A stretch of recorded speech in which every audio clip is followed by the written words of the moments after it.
All right, welcome to Hoops Tonight here at The Volume. Happy Thursday, everybody. Hope all of you guys are having an incredible week. The guys from Nerd Sesh, Mr. Logan Camden and Carson Breber, are joining the show today. We're going to break down 5 toss-up questions around the NBA. We're going to have some fun today. You guys know the drill. Before we get started, subscribe to our brand new YouTube channel. It would mean a lot to me if you guys would scroll down and hit that subscribe button. Don't forget about our podcast feeds, wherever you get your podcasts under Hoops Tonight. Follow me on Twitter at _JasonLT so you guys don't miss show announcements or the film threads that we do. Keep dropping mailbag questions in the YouTube comments. And last but not least, do me a favor, guys. Take a second to go over to the Nerd Sesh channel and give those guys a subscribe as well. They are just doing excellent content, not just covering the NBA, but covering the NFL and just basically the entire world of sports as well. These are 2 guys that I have a great deal of respect for, and I think they do an amazing job.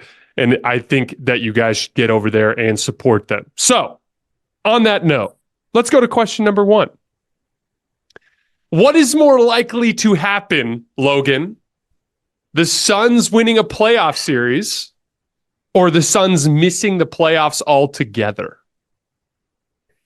Let me tell you, Jason, if you had asked me this a month ago, I would have taken a fat swing and a miss at the answer for this. I would have told you that I was all in on the Suns. I was penciling them in as my second to third favorite team out west. Not that long ago, I was very optimistic about Bradley Beal coming back. I was optimistic about these role players really buying in and reaching a new collective defensive ceiling for this team. And since then, it has all fallen apart. When Bradley Beal went down again, it really deflated the Suns. It felt like it took a lot of the energy out of the building. I mean, the other night, you see when Grayson Allen and Chimezie Metu were playing their tails off and Devin Booker and KD can't pull their weight.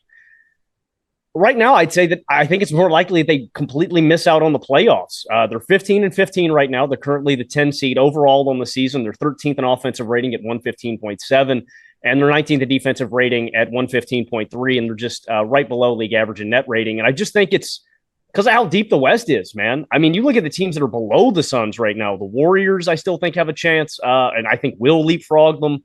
I think it's going to be hard for them to take over teams like the Lakers, even the Rockets or Pelicans. Just they're abysmal defensively. Like, this is a completely unserious team defense, and Nurkic is not the block that I thought he was on the backside. I don't think they have any positive point of attack guys.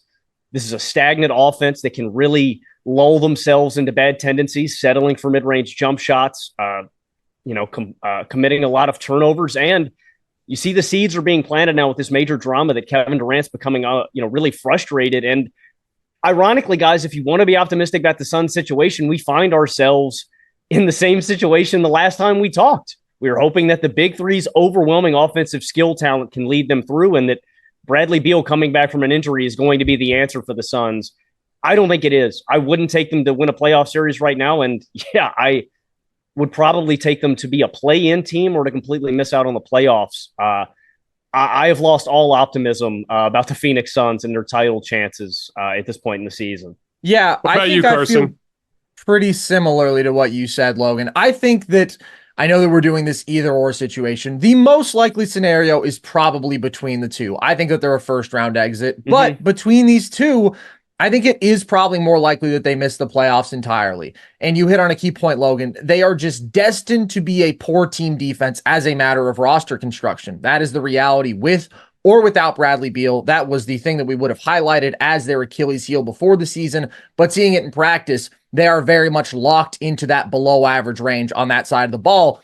And their problem is that they had to scrap together whatever supporting cast they could after really investing all their resources in this Big Three.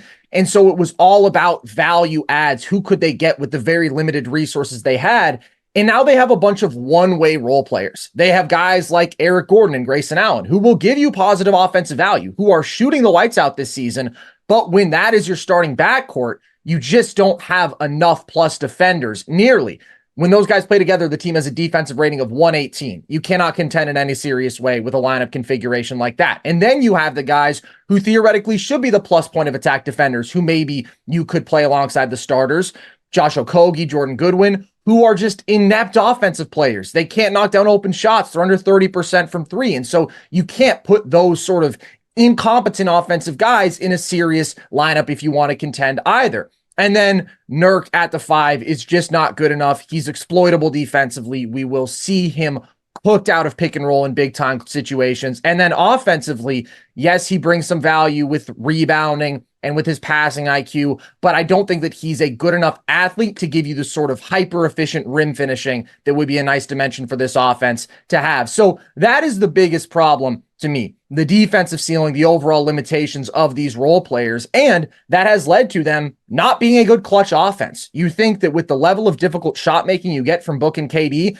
they should always be able to guide you down the stretch in these games. But teams are able to load up on those two aggressively and force them into basically either tough jumpers or turnovers. The Suns have been 26th in clutch offensive rating this year. They're 24th in clutch turnover percentage. And that's where getting Bradley Beal back does help. When you have three legit high-level threats with the ball in their hands, three big-time shot makers on and off ball, that raises their offensive ceiling a bit. Maybe that makes them a top 10 offense, but it's not a cure-all because as we said before the season, there's still skill set redundancies there. You don't have a high-level rim pressure. All these guys sure are capable off the ball, but they are primarily on-ball creators. They've just constructed a basketball team that is overly reliant on these star players who don't fit each other well enough to offset the real limitations of the supporting cast. And of course, I don't know why we would expect Bradley Beal, or at least this entire big three, to be healthy. Beal has played fewer than 50% of all possible games in the last 2+ seasons. And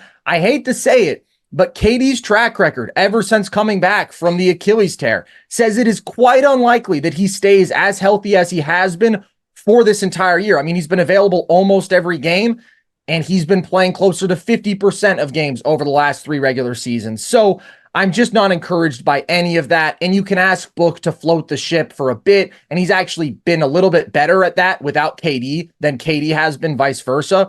But either way, I mean, you're not a serious threat if that's your situation. And then if they do make the playoffs, you look at who they're going to draw in the first round. They can't beat Denver. I mean, that is a team that has more consistent automatic offense, has a higher defensive ceiling, has significant physical advantages in the front court. The best player in that series. I mean, just up and down, way better supporting cast.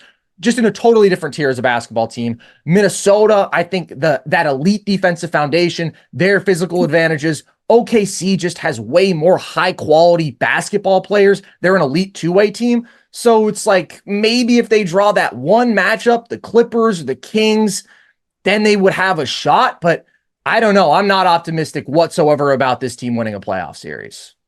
So I don't necessarily push back on the specific basketball things that you guys have brought up. I do take a far less gloom and doom position than you guys, mainly just from the standpoint of like, I think there's a lot of things that they can do a lot better with the players in-house.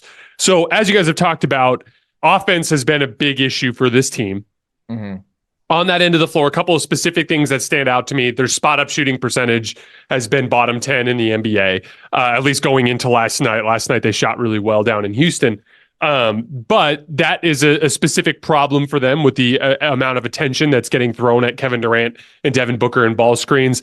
I look at that as something that not just Bradley Beal could help with, but also just leaning into the right guys in their rotation. 2, Devin Booker just has not been playing very well as of late. By his standard, like this is a guy that finished last season in the regular season, hooping his ass off, went into the playoffs, was killing everybody, started this season, killing everybody. And then when he came back from that last injury, he's just been a lower level player. He's gone from being the superstar Devin Booker that we expect to being kind of what he was in a few years ago, where he was just kind of like knocking on the door of that level of player. And so I expect Devin Booker to play better. One thing they did last night in Houston that I thought was really interesting is they put Kevin Durant on the ball a lot more, ran a lot more ball screens with him. They ran more ball screens with him last night in Houston than they have at any point in any game this season. They scored 26 points on 15 Kevin Durant pick and rolls, which is 1.73 points per possession.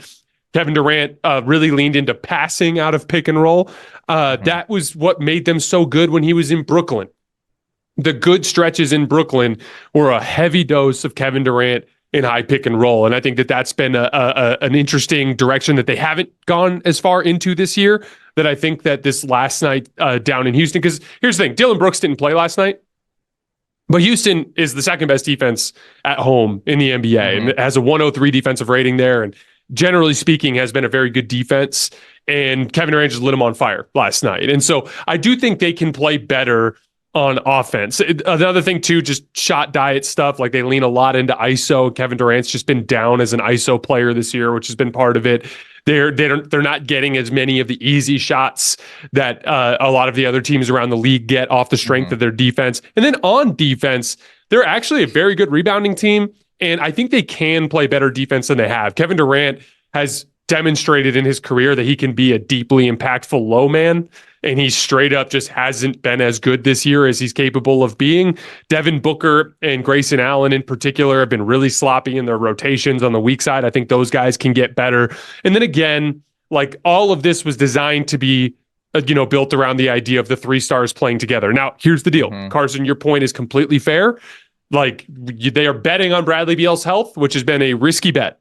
But if we're talking about this team and what their potential is, we need to look at it through the lens of what it could look like if they get to April and Bradley Beal is healthy. And if he is, that should help with their weak side shooting. It should help alleviate workload so Kevin Durant can be a better low man. It should help alleviate workload so Devin Booker can compete more at the point of attack and in rotation. It should help with their late game issues, which a lot of that I think comes down to fatigue because so much of their offense comes down to the same two guys doing the same thing every single time, and they just get tired and predictable by the time they get to the end of the games. So I do think they can play better. So I'm going to go with, I think it's more likely that they win a series than miss the playoffs, simply because I just don't think they're going to miss the playoffs. Now, before we move on, obviously, the First Takes and all the other takey shows out there have been talking heavily about this idea of Kevin Durant and him needing to go somewhere else, or whether or not he made his own bed and all these other things.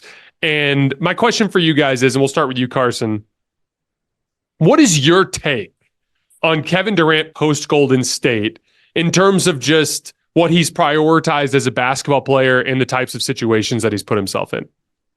Well, I don't think that he's done a very good job of selecting situations and of emphasizing the sort of big-time talents who he wants to join forces with. And I think the biggest reason for that is that he has not yet joined a team that is going to be an above-average defense, which is just a mandatory requirement if you want to contend. The 2021 Nets were 23rd in defensive rating. The next year, they were 19th. Then they were 13th when he got traded. They were an okay defense as Claxton had come into his own and whatnot. And then this year, the Suns are 18th in defensive rating. And the reason for that, to me, is that he has prioritized playing with these highly skilled, but small, and also, by the way, extremely injury-prone guards. Like, we saw 2.5 years of him and Kyrie. They played 74 games together. Now we've seen him play 5 games with Bradley Beal. You can't really say that you would be surprised by either one of those totals, given those guys' track records.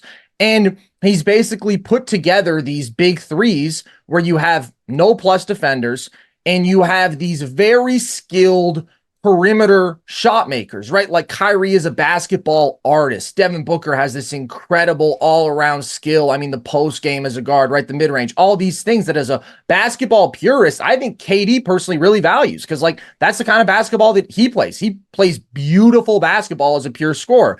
But then you have these gaping deficiencies where there's no consistent rim pressure out of those guys. You are going to be basically guaranteed to be a poor defense because of who you've prioritized. And then there's just some skill set redundancies there. So he's basically left these rosters with almost no room for real plus two-way role players. Like Phoenix doesn't have any, where I would say like that guy's legitimately good on both sides of the ball. He's just going to play his role at a really high level. Brooklyn, they had Bruce Brown. Ultimately, they let go. They had Nick Claxton, who again had grown into a really high-level defender, and then KD left that situation. So it just feels to me like he is sort of prioritizing hoopers, just like guys whose games he admires, and not thinking about, okay, how is this actually going to lead to championship basketball? And that's repeatedly cost him. I mean, Carson hit it on the head. It's like if you were playing a pickup game and say, new set, and you've never seen any of these guys before, it's like a one game scenario where you're going to run full court fives with some guys in a pickup setting, and you see these guys making all these tough moves and these tough buckets, and they're crafty and they're nasty. They're hoopers. Those are the guys you're going to pick because you're like, oh, it's a game of fives. We're just getting buckets. NBA basketball is different. And I think to hand your keys over to a player and to let him construct your entire roster, and obviously he's not doing that top to bottom. Your GM and your guys are finding the role players, but you're letting him allocate the majority of the cap and all of the money that you would be able to put really good two-way role players behind them, and you're giving it to, like you said, Carson, guys with skill set redundancies. Nobody's gonna, nobody's gonna doubt that the Brooklyn Nets weren't tough. Yeah, they had three of the toughest buckets ever. Nobody's gonna doubt that the Suns aren't tough. They've got three of the toughest buckets ever. But winning an NBA title and winning a pickup game are two very different things, and you need an entire roster to go and do that. And I don't know. I just don't think that players are the best general managers. I think it's just kind of wrong to let a guy walk into your organization and say, I want this guy, and this guy. As an organization, I think you have to put your foot down at some point and say, this is not the best use of our resources. We need to go and get more depth. It's not worth us putting all of these resources into just stars. That's just not how you win a title. Yeah, I think, as is always the case with these takey topics, it's just complicated. Like, for instance, there were stretches there with the Nets where they looked really good. Oh, yeah. So like, and it is worth mentioning, if anything, I think Kevin Durant's a victim of some bad luck here, in the sense that, like, but you have to factor in some of it being a risk that he took. There's a version of this story in Brooklyn where guys stay healthy and he wins a title. Like, they were 2021 was one of the most wide open seasons that I can remember in modern NBA history. And like, I know Kevin Durant was all like, oh yeah, maybe if my foot was behind that line, I was fatigued, guys were hurt, blah, blah, blah. Okay, that's nice and all. You beat the fucking Hawks. You beat the Hawks, okay? You beat the Hawks, and then you go to the finals, and by then Kyrie's probably healthy again on his ankle, and you probably beat Phoenix. Like, I really do think they were close. And a lot of this is like the winner tells the story. And it's funny because like I've had people nonstop all year talking to me like, oh, I can't believe you think the Lakers are a contender. They're not a real basketball team. They have no chance of winning. And it's like, what's not a brave take? That the one team that gets to hoist the trophy, you get to take a victory lap because there's a 29 out of 30 chance that you're correct with these other teams, right? Like, that's the thing. It's like, it's really easy to go back and be like, abject failure. And it's like, they were this close to achieving the most difficult thing to achieve in the game of basketball, which is hoisting the Larry O'Brien trophy. And so some of it is a little bit like revisionist history. That said, there are some issues with availability with Kyrie that were documented beforehand. There are some issues with availability with Bradley Beal that were documented beforehand. I really liked the focus on redundancy from Carson. And I talk about this concept all the time in basketball. Like, everything it has nothing to do with your 2K rating, so to speak, and the individual talent of each player. Every basketball team is a product of the sum of its parts. Yep. And every time you add different basketball players together, there are certain things they do that complement each other well, and there are certain things that they do that don't complement each other well. And if we look back through NBA history, I would argue the Denver Nuggets last year are the least redundant basketball team I've ever seen. Like, literally, I've ever seen. You could not construct 5 more completely different basketball players in that starting lineup that fit together so perfectly. The Golden State Warriors, there's no redundancy there. They are all so different, that 2022 team. Even the Milwaukee Bucks, every single one of those guys had a unique skill set that they brought to the table. The Los Angeles Lakers, like, it is a consistent theme throughout NBA history that the teams that win at the end of the day have an assortment of different kinds of basketball players. I do think it's interesting that Kevin Durant, and his desire to partner with Kyrie and James Harden, and his desire to partner with Devin Booker and Bradley Beal, signifies to him that Kevin's view of the best way to win basketball games is to have this incredible amount of basketball skill on the floor and to be able to outskill people. Now, it's really easy for us to be like, that doesn't work because he came this close again. That said, I would argue that my personal opinion is very of how to win basketball games is different than that. I would like what Kevin Durant brings to the table, and then I'd like a superstar next to him that brings an entirely different skill set to the table. That's great at different things, And from that standpoint, even if we look back at like LeBron and Kyrie, why did that work? Because they were so different, right? They bring different things to the table. Even LeBron and Anthony Davis on so many different levels, and so to me, I think it's okay to point out that Kevin Durant tried to take a very alternative approach, and that there are more proven methods that Kevin Durant neglected. That said, I think it's revisionist history to just say he made the wrong decisions because he came close.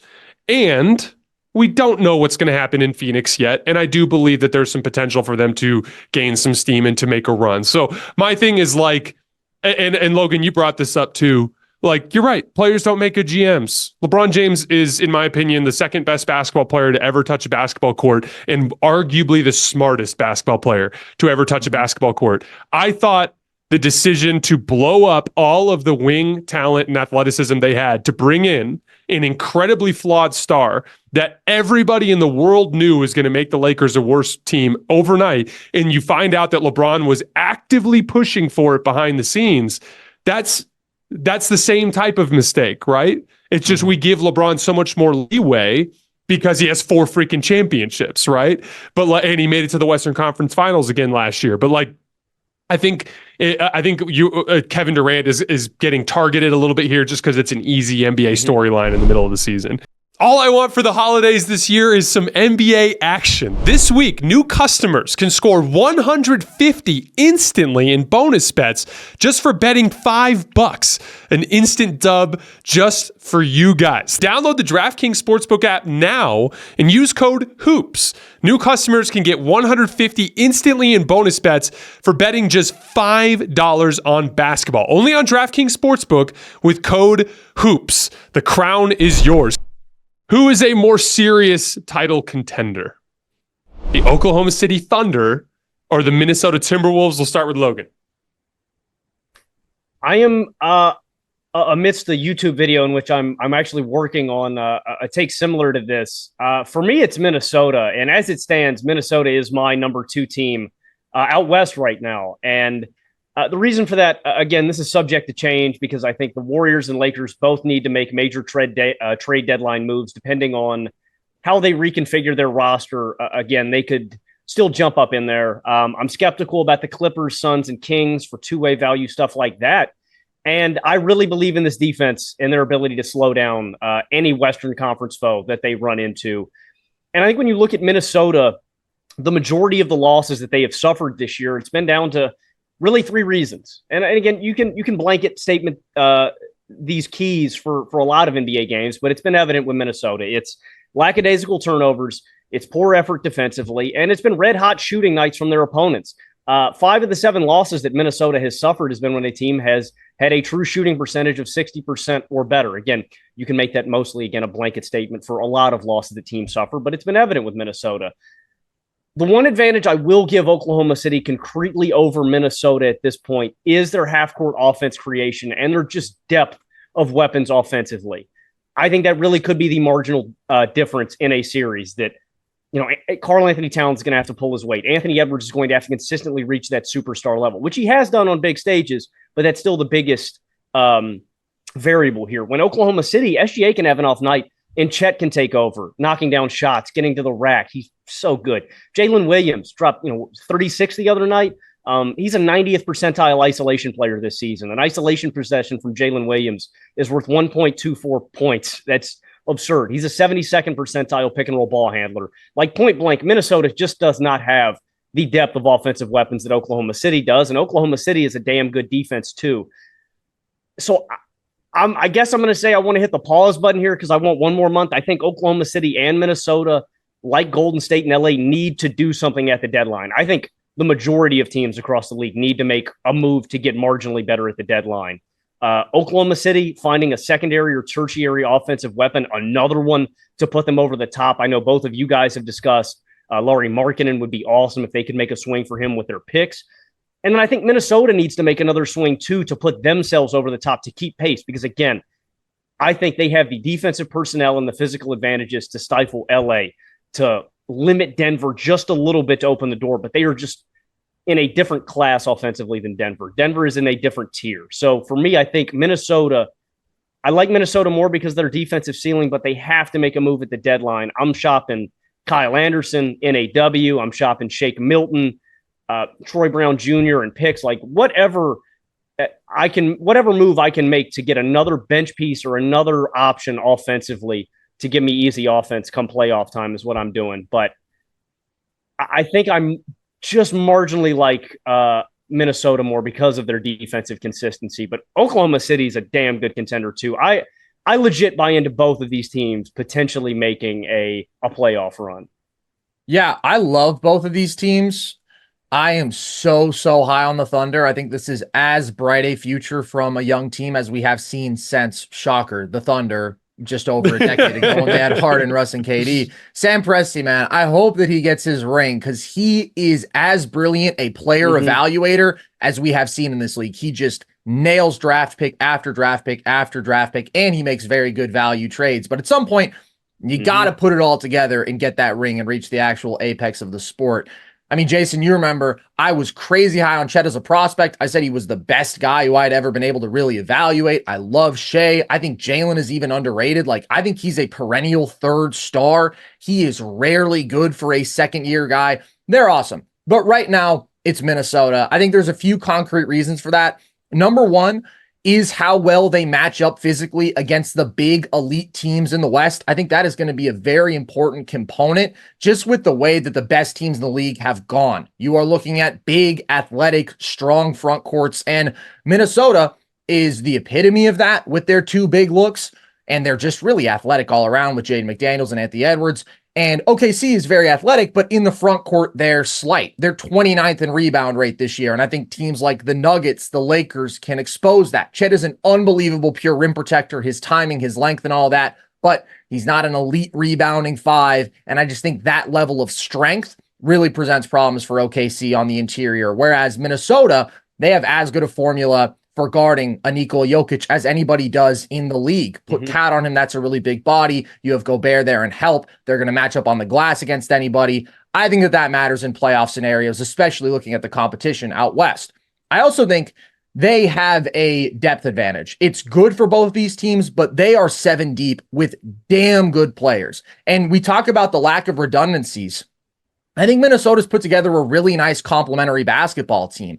I had offensive concerns about playing Cat alongside a true 5, but I think that you are looking at a lot of guys who fill specific roles. Gobert as this defensive anchor, Pat as a guy who can help defend on the interior and then can do various things offensively, attacking mismatches, killing you with his shooting. Jaden is just this awesome 3-and-D wing. Ant is your go out there number one sort of offensive option from the perimeter. Awesome athlete. And then Conley is just this high level facilitator, smart veteran guy, going to shoot the ball really well. So on top of this big 3 they have of star level guys, they've got 2 really good, almost perfect role players in the starting 5. And then Kyle Anderson and Naz Reid are super valuable bench pieces. You just have a versatile two-way guy in Anderson, and then as explosive a scoring bench big as there is in the league in Naz Reid. Whereas I look at OKC and I'm like, boy, I love Kason off the bench. I love Isaiah Joe off the bench. Those guys are really good. Are they as multifaceted maybe as some of these more veteran guys who we're talking about? That's a question. But honestly, my concerns are maybe more with a couple of the guys in the starting 5. Like, as long as Josh Giddey is closing games and playing 25 minutes a game, I think that's a problem. I just think he is not very good. And this was always my problem with him being the number 6 pick in the draft. He's in a player archetype that we haven't seen successful in the league ever. Like, his passing is awesome. But to be a really good offensive player in the NBA today, you have to be a high-level threat both as a scorer and a passer. And this is a guy who is a below-average athlete, who has bad touch, who has a broken jump shot, who is going to be a negative defensively.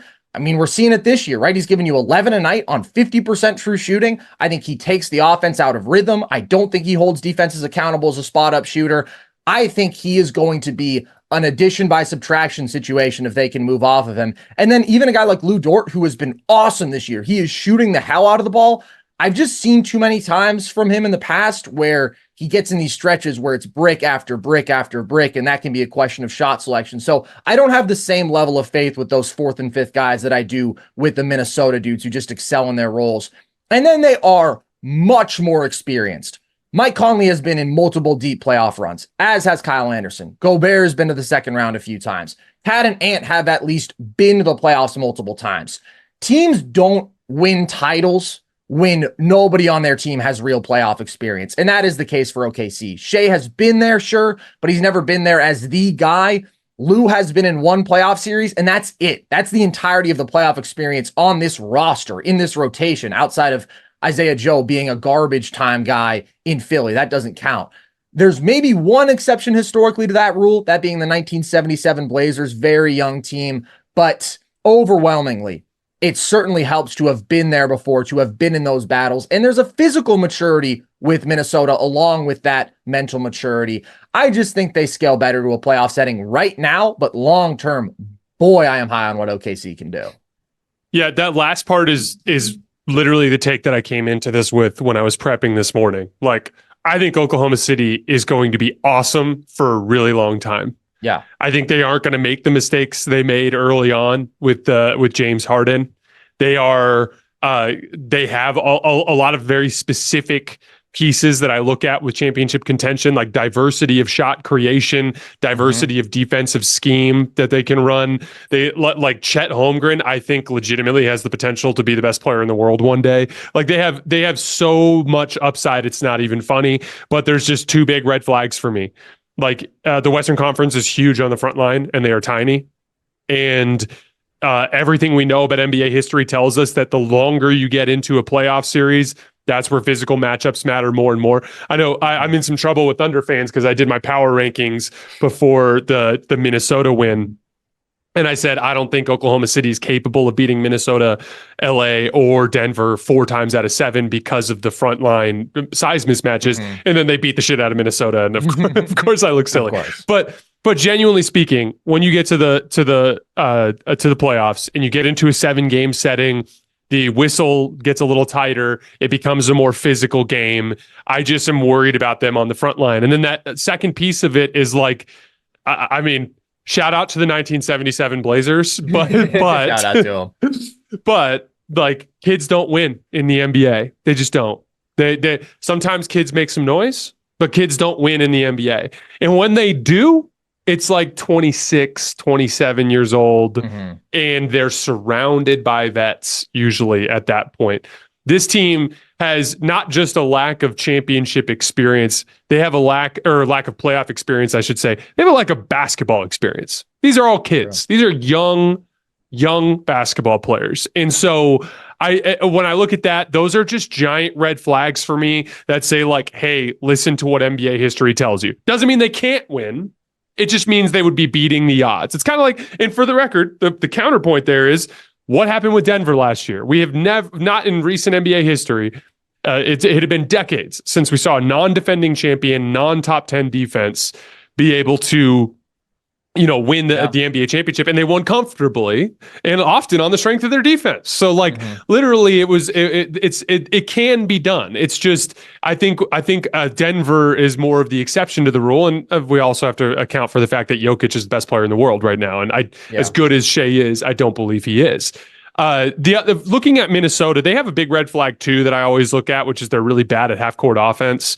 In general, like when things get super physical, like having a bunch of guys that are capable of really high level closeout attacking and having 2 really high end shot creators are really important. And I'm not saying that Ant's not capable of that, but that certainly is a concern for me. But to your point, Carson, they have 2 massive green flags, which is they have a lot of experience and they're huge. And those are just 2 very, very important pieces to a playoff run. I don't view either of them as top tier contenders. I still only think Boston and Denver are capable of saying like, hey, we have like a really good chance of winning this year. I think everybody else is like long shot chance pending a good trade. Like, and where a good trade could potentially vault them into that next level. But yeah, again, it's not an anti-Oklahoma City take. I have a ton of fun watching Oklahoma City. Dude, Jalen Williams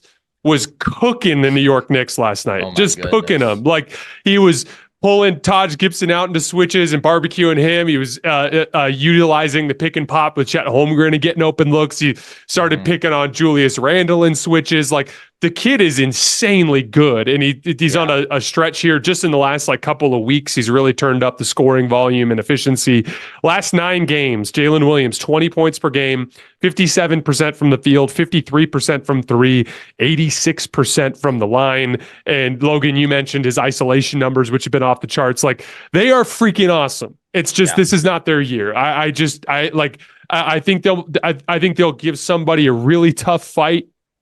They'll have some moments where they win a game in OKC and you're like, man, these guys are going to be a problem for a long time.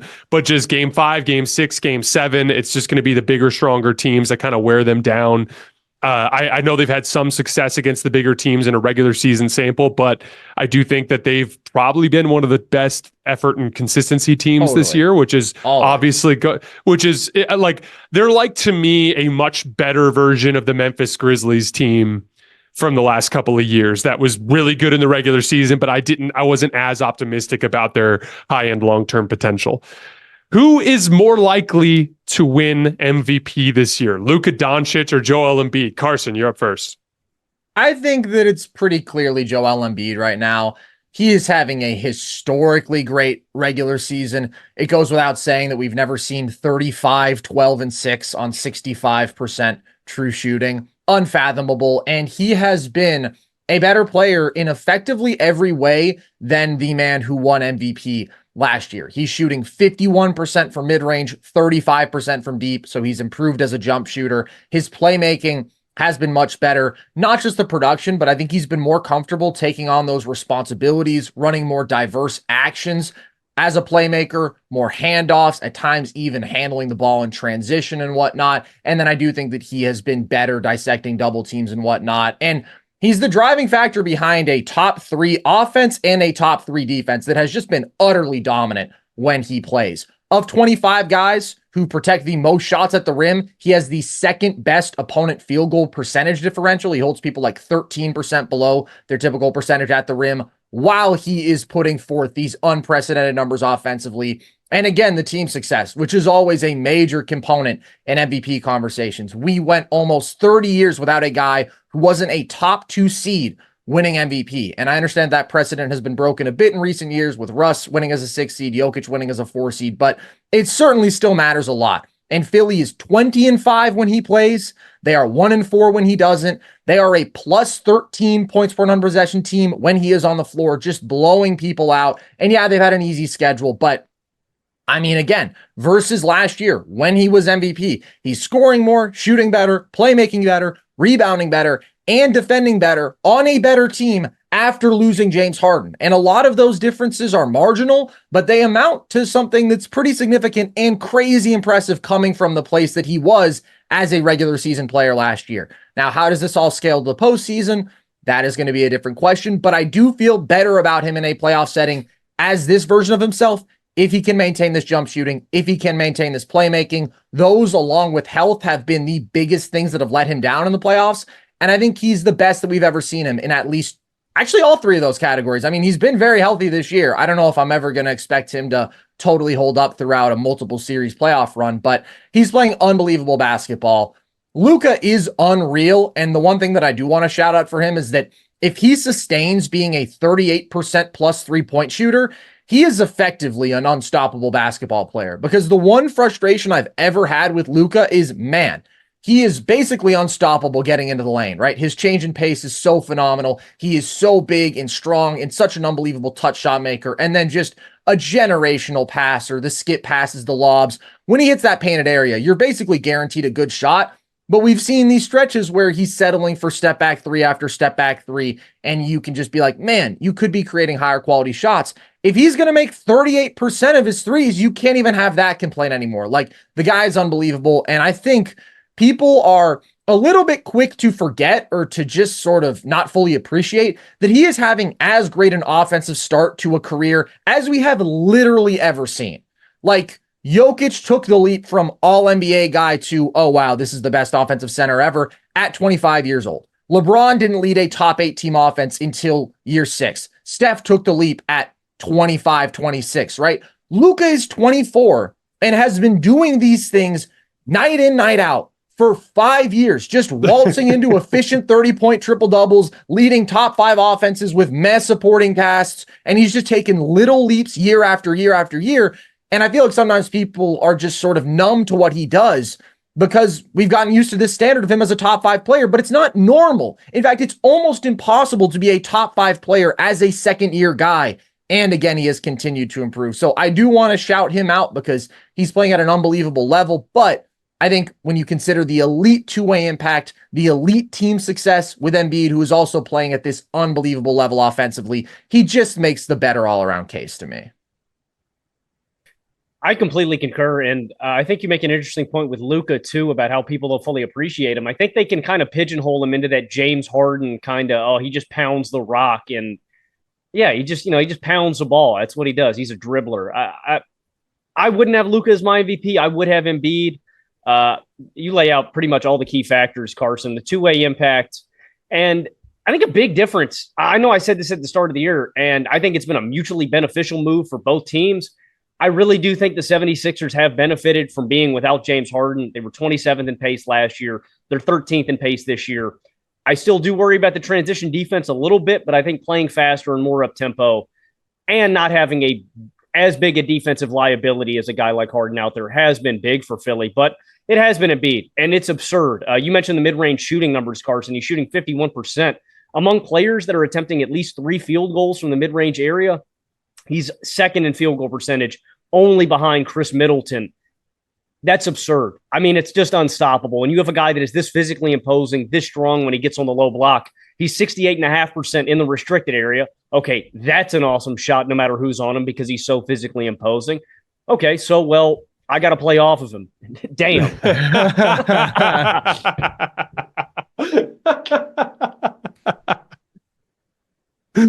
Adversity. Let's see how Logan holds up in a playoff setting. Things don't always go right, man. How are you off schedule? Cuts. I shortchanged just a little bit. Damn. All right, are you guys good?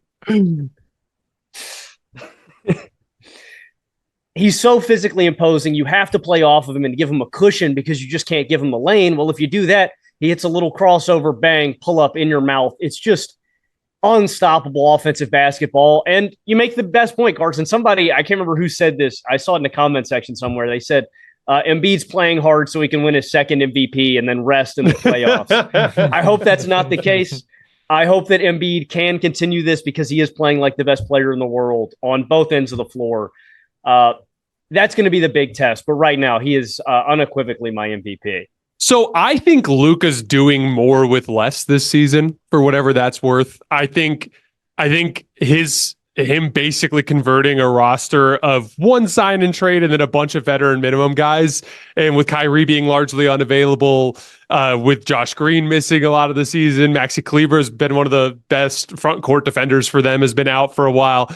Like, although Dallas fans are sick and tired of Maxi, it seems like. But the like when it comes to like turning that roster from what looked like an absolute dumpster fire last year into a group of guys who's really bought in and competing. They're before last night, they were 13th in defense in their previous 15 games, which with that group is super impressive.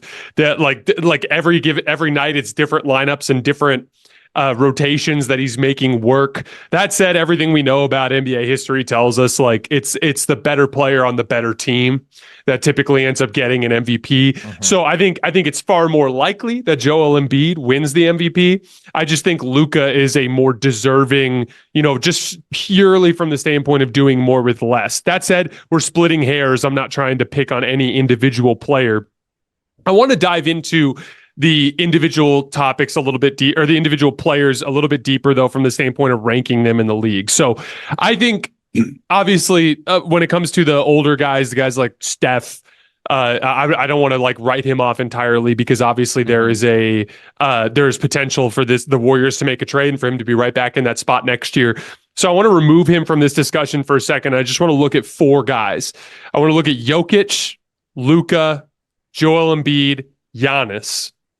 I want each of you guys to rank each of the 4 of them. If you had to start a playoff run tomorrow with a league average roster at every other position, how would you rank them? Start with Carson. Oh man, I was hoping you'd buy me a little bit of time here. Okay. Jokic is pretty clearly one for me. I think that he just had one of, if not the greatest offensive playoff runs that we've ever seen. I think he is legitimately unstoppable there. I think he's the best half-court offensive player at the very least that we've ever seen. It's the combination of overwhelming strength, unbelievable touch shot making with all-time great passing, his versatility, everything that we've talked about. He's pretty clearly number one for me. Now it gets really tough.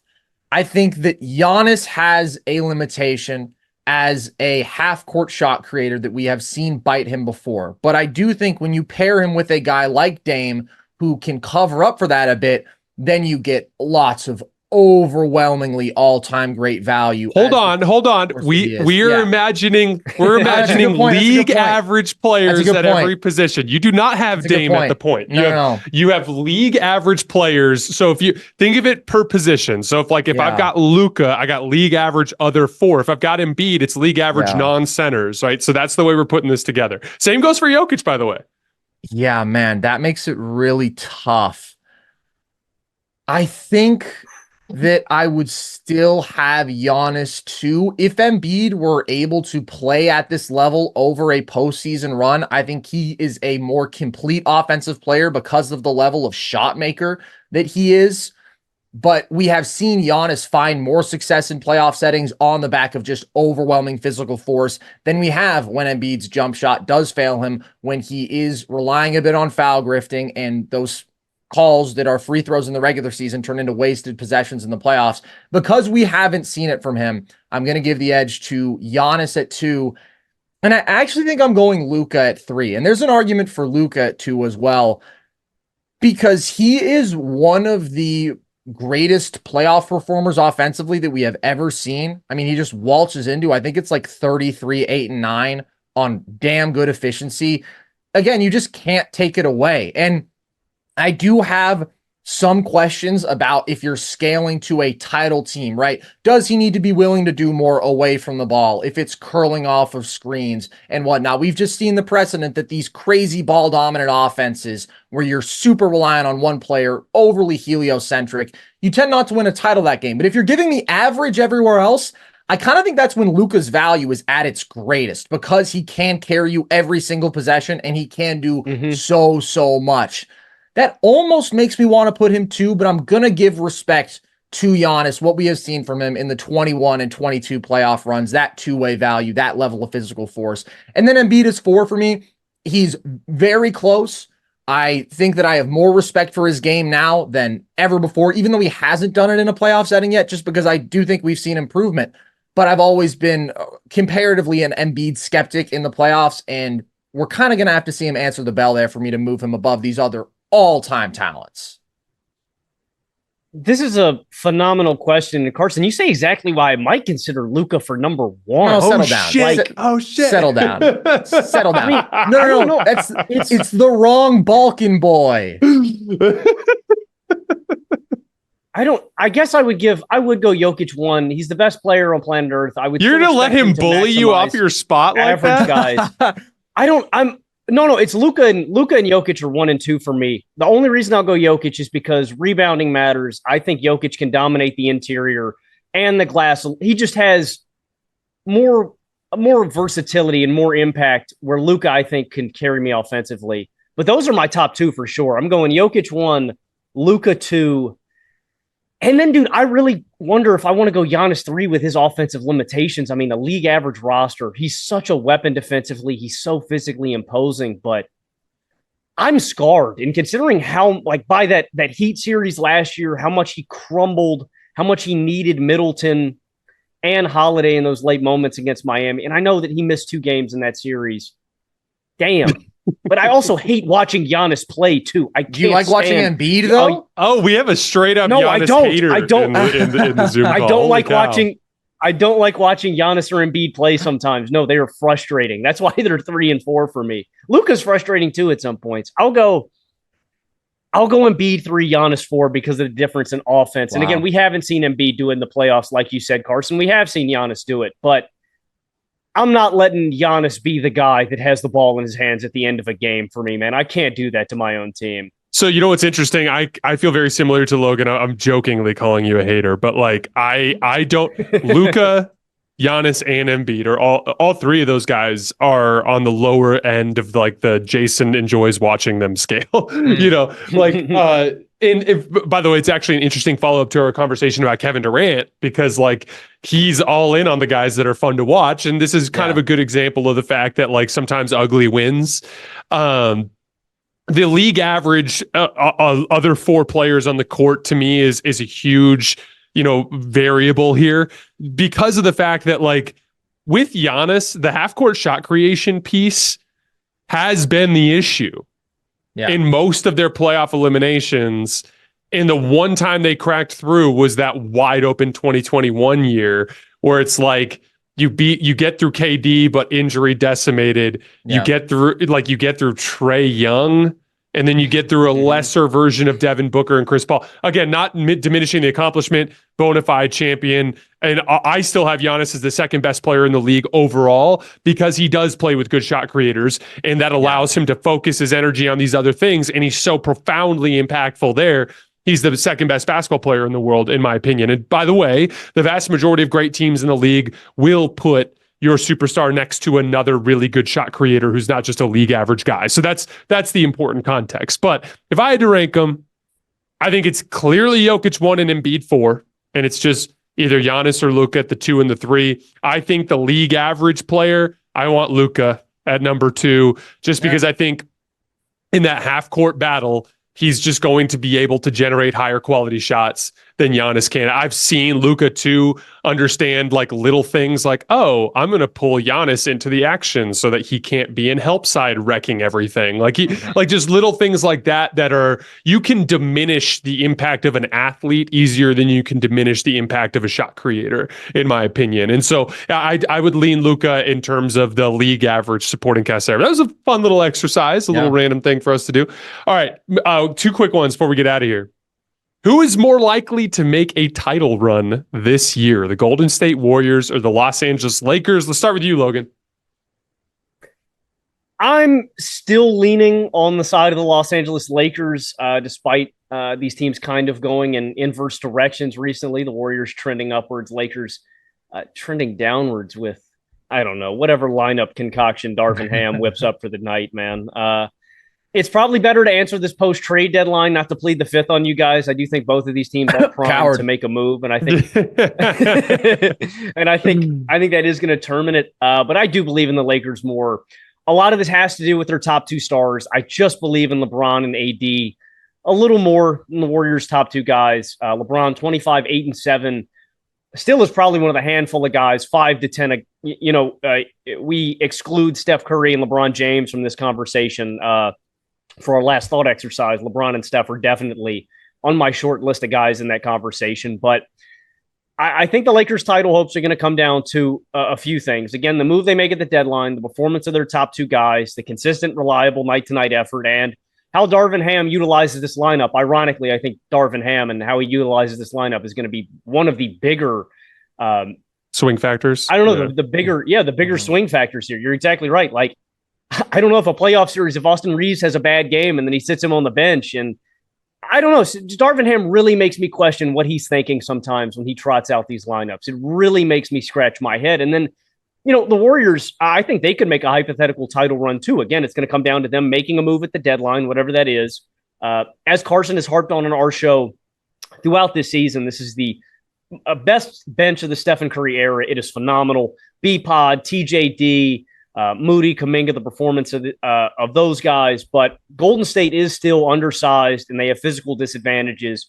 And I think barring an offensive showcase from Golden State, what I mean by that in the playoffs, Steph on fire, Clay not missing anything, Andrew Wiggins dominating attacking closeouts, making every shot, the bench playing their asses off. Barring that, I just think that they fall to the Nuggets, to the Timberwolves, to the Lakers. I just don't think that they can overcome the physical disadvantages they have with those teams. So we're going to have to wait and see with the trade deadline, but it's going to take a lot for me to catapult the Warriors over the Lakers, even though these teams have been trending in different directions. Yeah, I view these teams honestly in different tiers when we're talking about what can they be as contenders. I have had a ton of fun watching the Warriors as of late. Pods is awesome. I think he's such a good fit. I just think he makes so many impact plays, so good at the little things, just a nose for the ball, all around awesome rookie. I've been super happy to see TJD getting more minutes. I thought he was maybe the best value pick in the draft, and he has lived up to that hype. Kuminga coming into his own, really making the most of his athletic advantages. Like, that stuff is all really fun. But it is kind of what we were talking about with the Thunder. Like, you don't want to be leaning on a bunch of young guys if you're trying to contend. And sure, Draymond will get back, and maybe Andrew Wiggins becomes 2022 Andrew Wiggins again. I don't know. He's been trending upwards, but not from a very good place whatsoever. I just think the biggest key factor is exactly what you laid out, Logan. It is the two elite superstar level basketball players. And that's the one thing when we had our Suns conversation that I don't want to overly diminish. Like, I think that's a crazy flawed basketball team, really, really flawed. But having Devin Booker and Kevin Durant is terrifying. That got them 2 wins against the Denver Nuggets when they had an inferior supporting cast, because there were 2 games where they were just like, hey, is it cool if we combine for 80 points per game and are playmaking at a high level and making 70% of our pull-up jumpers? Yeah.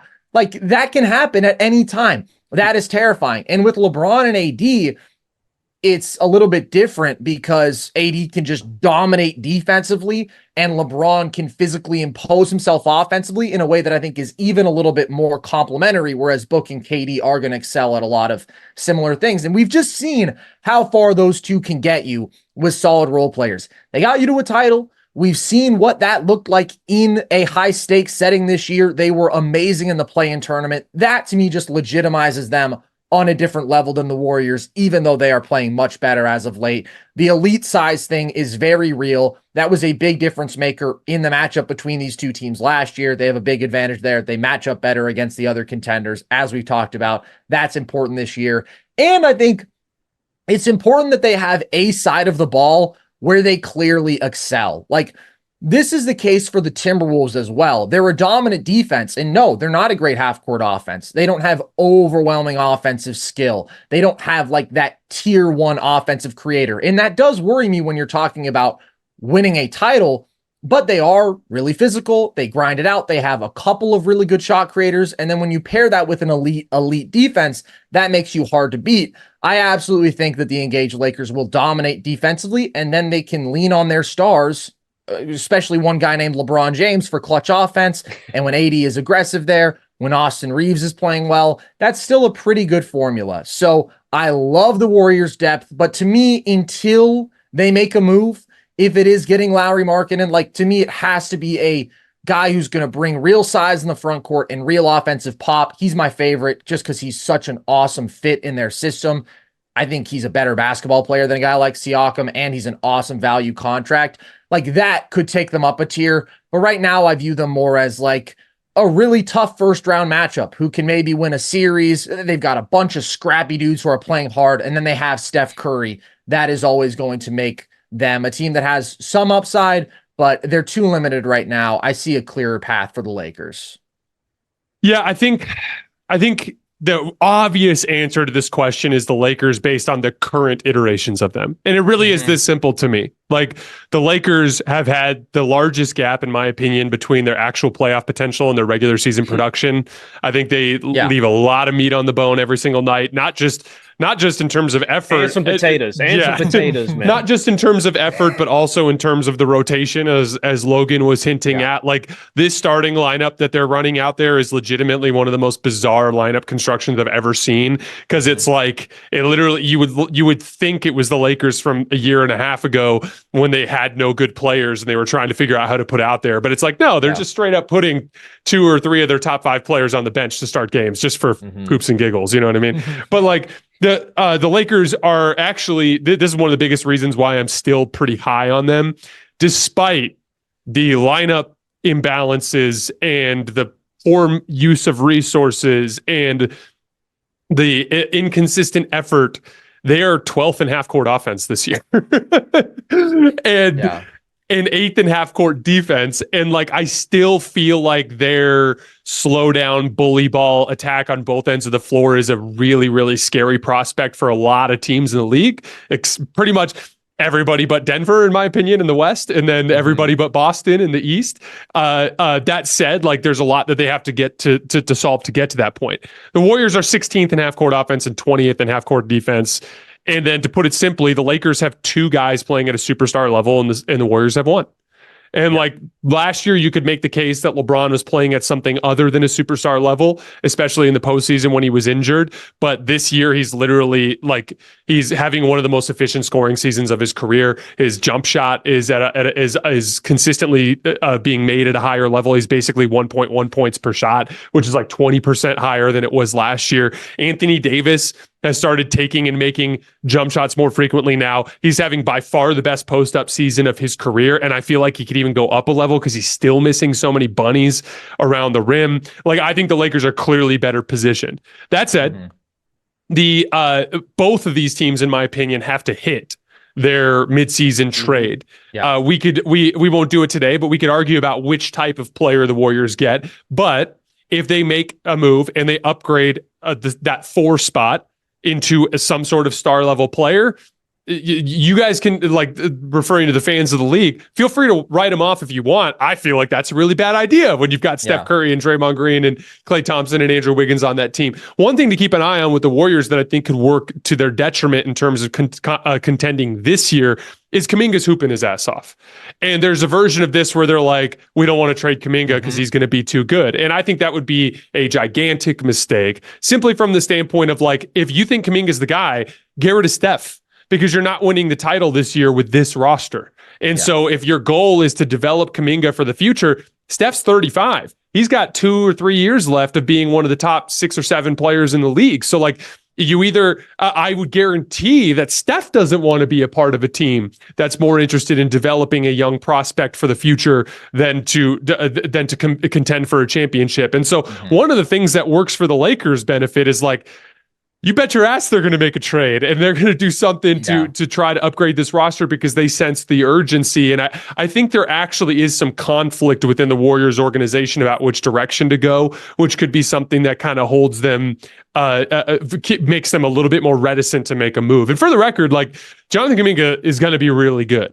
My question would be, like, you better be damn sure he's going to be a superstar if you're going to not go after it with this group. And like, again, and when you one of the biggest issues, for, in my opinion, with the Warriors is that as Andrew Wiggins has declined, the slotting of the team has gotten all screwed up, and now everybody's trying to fill a role that's above their pay grade. And so, literally, if Andrew Wiggins isn't going to get it together and become that guy again, if you can bring that guy in and then start to properly slot guys again, I think it could. I think they can still be a really dangerous team. Again, they have one of the best home court advantages in basketball. Steph Curry is.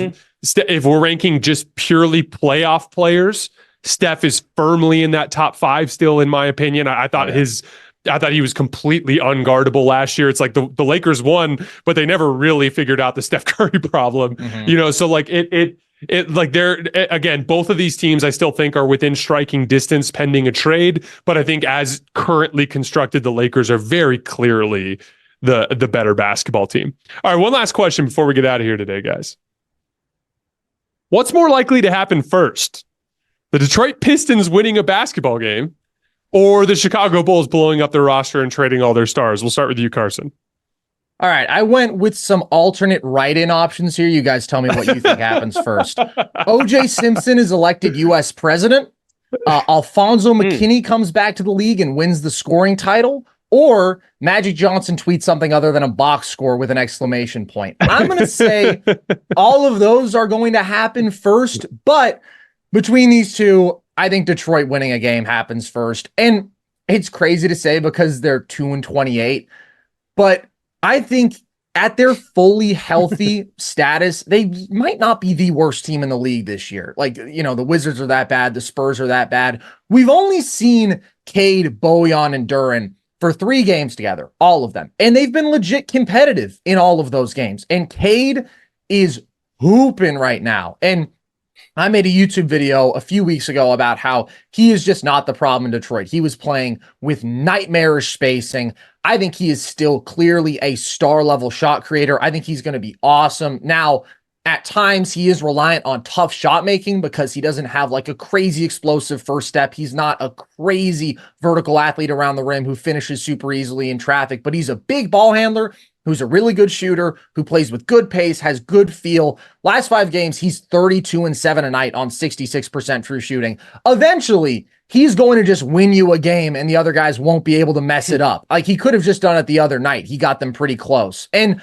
I think actually, here's my bold take. Ready? Over the next 4 games, now that they are healthy, they will beat either the Raptors or the Jazz. I think that they can do it. I think that, of course, they're still bad, but they are not the literally like on pace to be the worst team ever team that we have seen, because I think that they have unfortunately had a bad run with injuries. Now, their morale is broken. That's not good. I think Monty Williams is doing a really bad job there. I don't like the roster configuration. Like, I think they have more talent on paper than they do complementary basketball players. All those things are true. A lot of things have to go wrong for you to be 2-28, but I think that they will win a game within the next 4. And I think the Bulls trade is going to happen much closer to the deadline because that's just generally how these things go. And there doesn't seem to be a red hot market. It's not like a lot of people are chomping at the bit to take on LaVine or DeRozan at this very moment. I think that that's going to go more down to the buzzer. So Detroit, I'm with you. You're going to win a game before the Bulls trade one of their star guys. Call me crazy. I think that Detroit might win a game before the year is out, fellas. They got 2 more opportunities. I've earmarked that December 30th game against the Raptors, Carson. I think that's when they get it done. I'm glad you bring up the injuries. I think that has really flown under the radar as a big part of this. I mean, everything, they get everybody back, and then Bojan goes down, Duran goes down. So there is some bad luck involved. I think for either of these things to happen, guys, hell might have to freeze over. But there's some other things, bad coaching decisions and rotations for a while. They weren't playing Jaden Ivey. I also think that's a big fundamental misstep in terms of if Ivy isn't a complimentary 2 guard that you want alongside Cade. I think it's kind of foolish to not play him and up his trade value. Monty also was force-feeding Killian Hayes alongside Cade Cunningham. At the end of the game the other night, like you mentioned, Carson, he puts in Alec Burks and he kind of throws the game away for the Pistons. And also, there's just supremely bad and non-NBA caliber players down this roster. James Wise and Marvin Bagley, Killian Hayes should be in China. And, you know, you just have to feel bad for Cade and all this. Guys, I looked at these numbers and I kind of couldn't believe them. They're 11.4 points per 100 possessions better with Cade Cunningham on the floor. Yeah. A team this bad, they're 11.4 points per 100 possessions better. They have an offensive rating of 108.3 with Cade and an offensive rating of 104.3 without him. Defensively, they have a 118.7 defensive rating with Cade and 126.1 without him. I mean, good Lord, please just give Cade spacing, give him some complimentary players, and they'll figure it out. Like, I think Cade is a stud. I think he's a star. Like you, Carson, I think he's taking a lot of the brunt for these losses, and eventually Detroit will rise out of this. I'm hoping that it is at home 2 days from now against the Raptors. I'm hoping they can exercise these demons, man. The one weird thing working against Detroit is like no one wants to be the team to lose against them. Very true. Very true. And so they're like, I think even the Lakers would play hard against them if they played tomorrow. Like that, like it is turned into like the no one. It's almost like a game of hot potato, and everyone just keeps passing the Pistons along, and it's like no one wants to be the team that finally loses. That said, like Carson, you hit the nail on the head. Like as much as certainty as it feels that the Bulls will make deals, it just the best way to do that is to get as many suitors involved as possible, which always is closer to the deadline. So that just feels like something that happens in February. And then as far as the Pistons go, like they do have enough talent to win a handful of NBA games over the course of a couple of months. So like, I think they'll win a few times before the Bulls make some sort of trade. Cade Cunningham, I 100% agree with you guys. I think he's a legitimate star in the making. But when you combine that with Bojan Bogdanovic as just a secondary creator and a guy who can provide weak side spacing, the overall athleticism in the group now that Jaden Ivey's playing more, legitimately, they have enough to get one. It's just that it's that simple to me. And then lastly, I'll just add competitive pride in here. Like I see the demeanor from Cade after these games. He wants one. He's not a loser. These guys aren't losers. They're just losing. And so that said, there are some guys down the roster, as you guys, as Logan so eloquently put earlier. There are some guys down the roster that have basketball character that I'm not particularly fond of, but I think they have enough to get it done, and I think they will get one before we get to February. All right, guys, that is all we have for today. Nerd Sesh guys, Carson and Logan, I sincerely appreciate you guys giving an hour of your time for the show today. Everybody listening, please take some time to head over there. Carson, really quick, do you want to take some time to shout out some of the work you guys have been doing recently? Yeah, so we ourselves are doing 3 shows a week, and we talk a lot of NBA. We do talk NFL as well. That's all over at the Nerd Sesh YouTube page, and then we do a bunch of trivia stuff on our TikTok that you can check out. And on top of our shows on the YouTube page, we do some more intensive video breakdowns, like 10-minute video essays where we key in on one player or a team. So I just did a video on Lauri Markkanen. Logan mentioned he's doing one on the Timberwolves. So you can find some of that stuff as well at the Nerd Sesh YouTube page. Yeah, I saw a comment on one of my videos the other day referencing your Lauri Markkanen video that you guys did and how it inspired them to want Lauri for their team. And I was like, that's cool. I think there should be more crossover. You guys do great stuff. I sincerely appreciate the time. Everyone who's listening, thank you guys so much. We have, I am going to take a little bit of a break. We're going to take Friday, Saturday, Sunday, Monday off for the holiday, but I'm going to record a mailbag episode today that they're going to be releasing in chunks over the weekend. So there'll be plenty of content coming out over the course of the next few days. And then we're just going to get right back into the grind starting in January. Lots and lots of game breakdowns, deep dives. We're going to have the Nerd Sesh guys on a couple times a month. As always, I appreciate you guys. We will see you tomorrow.